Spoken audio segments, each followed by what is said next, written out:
may not realize it, but sometimes the most dangerous prisons are not built with walls. They are built inside the human mind. Invisible, comfortable, and so normal that no one questions them. And before we step into this story, if you are someone who enjoys stories that challenge the way you think about happiness, freedom, and human nature, then take a moment right now and subscribe to this channel. Because what you are about to hear is not just a story. It is The World of Brave New World by Aldous Huxley. A story that does not control people through fear, but through pleasure. This is a world where suffering has been eliminated, where pain does not exist, where people are not born, but created. Designed, conditioned, and placed into a perfectly controlled society. From the very beginning, human beings are divided into classes, alphas, betas, gammas, deltas, epsilons, not by choice, but by design.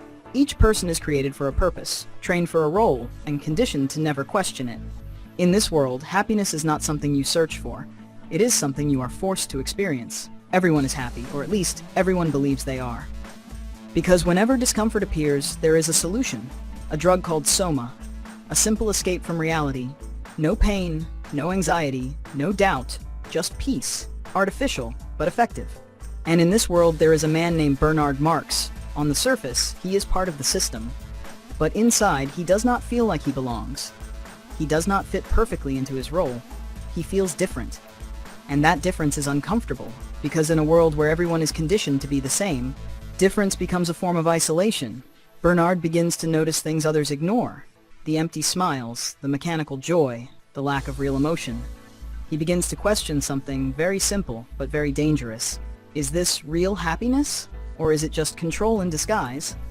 But his questions have no safe place.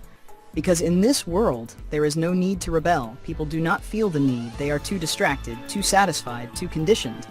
Until one day, Bernard travels to a place very different from his world. A place called the Savage Reservation. And for the first time, he sees something shocking. Real human life. People who feel pain, who experience aging, who live with struggle, with emotion, with meaning. And there, he meets John, known as the Savage. A man who grew up outside the controlled world, a man who has read old books, felt real emotions, and understood life in a way the modern world has forgotten. John is different. He knows suffering, but he also knows depth. He knows love, but also loss. He knows what it means to be human, without filters, without control. Bernard brings John back to the controlled world, and that is where everything changes. Because John does not see this world as perfect, he sees it as empty. A world where people do not think, do not feel deeply, do not struggle, and therefore, do not truly live. He sees that comfort has replaced meaning, that pleasure has replaced purpose, that control has replaced freedom, and he rejects it completely. He refuses soma, he refuses shallow happiness, he refuses a life without pain, because he understands that pain is part of being human. This makes him an outsider, a symbol, a problem. Because in a world built on stability, true humanity is a threat. As the story continues, the contrast becomes clearer.